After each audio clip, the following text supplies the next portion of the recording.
My life has been somewhat ruined by an experience I had when I was younger. I think so often back to the time my experience happened. Nobody ever believed my story at the time, so I decided to write it out now, for the world to see. It really began when I was about 14 or so, when my family had just moved homes. My dad had been offered a job with better pay, and a week later, we had sold our house and rented an apartment in our new town. We moved during the summer, so it was very simple starting at my new school. When the new school year began, I nervously walked from our apartment building to the school, which was rather close. I hadn't had the chance to meet any of the local kids, so I didn't really know anybody, and I was scared of having to make new friends all alone. I don't really recall speaking to anyone that morning. I was far too shy. I just took my schedule in a slightly trembling hand and looked to see what my first class was. Math, in room 104. I checked the little school map handout I had been given. I looked at the map over and over. I couldn't see my classroom number at all. By then, no staff were around me and I began to panic. Where the hell do I go? I noticed on the layout of the building that there was a whole section to the right of the school that seemed to have plenty of classroom-sized rooms, but no numbers. The class numbers on the far left of the school were numbers 300 to 310. The center of the building had rooms designated in the 200 range. I decided my classroom 104 would logically be to the right. So I walked down the long corridors.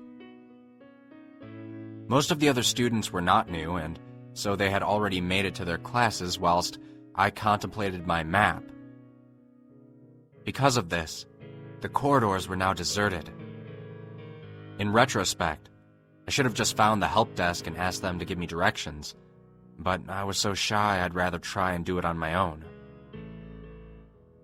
Anyways, I followed the building layout, and at the end of an eerily quiet and long corridor, my passage was blocked by rather old-looking wooden double doors that didn't open when I pushed on them. Something seemed wrong. Like this part of the building was not meant to be entered.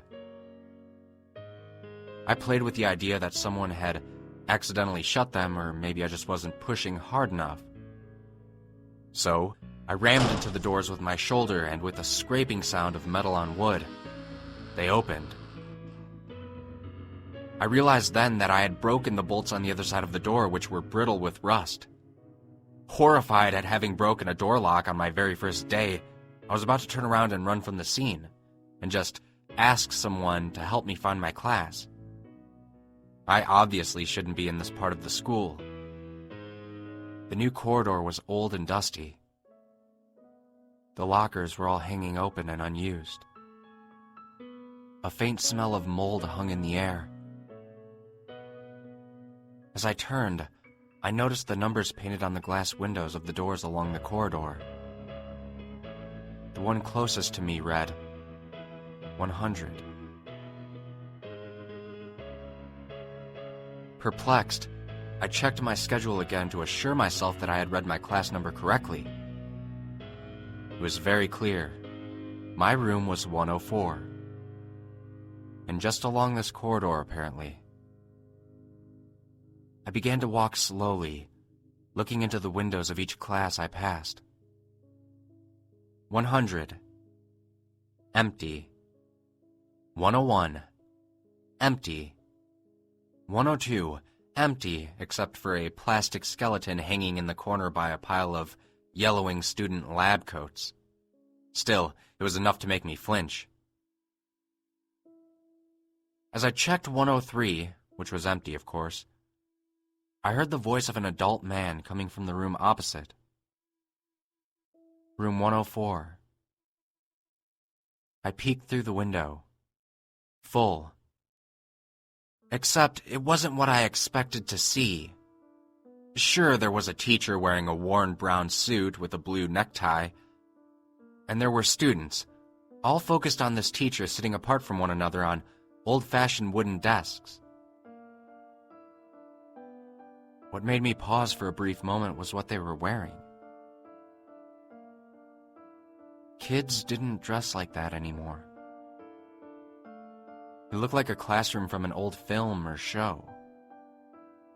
The teacher stood beside a blackboard, dusty from chalk.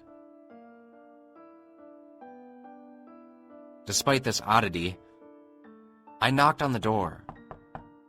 I assumed the school just had a poor budget. The teacher didn't notice my knocking, so I quietly opened the door and walked in. None of the students took their gaze away from the teacher, who also paid no attention to me. I awkwardly apologized for my tardiness, citing that I had gotten lost. I then made my way over to the only free seat in the classroom and sat down. I felt my cheeks flush with embarrassment. I must have interrupted the class, I thought. The teacher began his lesson a few seconds later, rather casually. His name was Mr. Talori. He began to chalk equations on the board and got the class to solve them. The lesson was rather ordinary, aside from the fact that no calculators were used. Whenever I raised my hand to answer a question, almost to try and win back favor from the teacher, he ignored it and always chose another student to answer the problem. The lesson ended abruptly after what felt like hours. By the end of it, I was bored and miserable. I just wanted to get home and complain about the way I was ignored all day. When I left the room, I felt pains of hunger. I glanced at my watch and was shocked to see that the school day had ended. An entire day of math class. The horror. I had decided I hated that school. I slowly walked home, going over the day's events in my mind. It was all very surreal, but I supposed I would get used to this new school eventually. When I arrived home, my mother was talking on the phone. Her face displayed confusion. She heard me come in and grimaced when she saw me. She appeared somewhat angry and asked whoever was on the other end of the phone to hold on a second. And then she accused me of skipping school. Confusion immediately followed. I told her I was in class all day, but apparently the school had phoned to say I wasn't in any lessons and hadn't seen me after I collected my schedule. I told her I was in Mr. Talori's classroom in room 104 all day. I must have missed roll call when I was late, I thought. My mom paused and told the school on the phone my story. Her expression froze after a few seconds, and then she looked at me rather worriedly. She hung up the phone and told me what the school had said. Mr. Talori had not worked at that school in 38 years. Apparently, room 104 was part of an abandoned section of the school that hadn't been used since a school shooting nearly 40 years ago. The school thought I was playing some kind of sick joke. That night, I went on the internet to find out if what the school had said was true. Quickly, I found old newspaper articles about the school massacre that had been archived. Apparently, a madman had simply walked into the school with a hunting rifle and shot an entire class dead. He had blocked the doorway and shot everyone in a math classroom. An old, grainy photo showed the class where the massacre happened. I recognized it immediately. It was room 104. An obituary showed tributes to the dead and photos of all that had died. I recognized all of them. Mr. Talori and all the students I had spent the entire day with. My heart felt like it had stopped. I felt sick. I felt cold to my bones at that very moment. After that day, I changed schools. Now, years later, I've written this. My account of what happened to me, which nobody ever believed. The reason for my writing this now? Yesterday, I received a letter in the mail. There was no address. It had simply appeared through my mailbox. It was a class reunion invitation.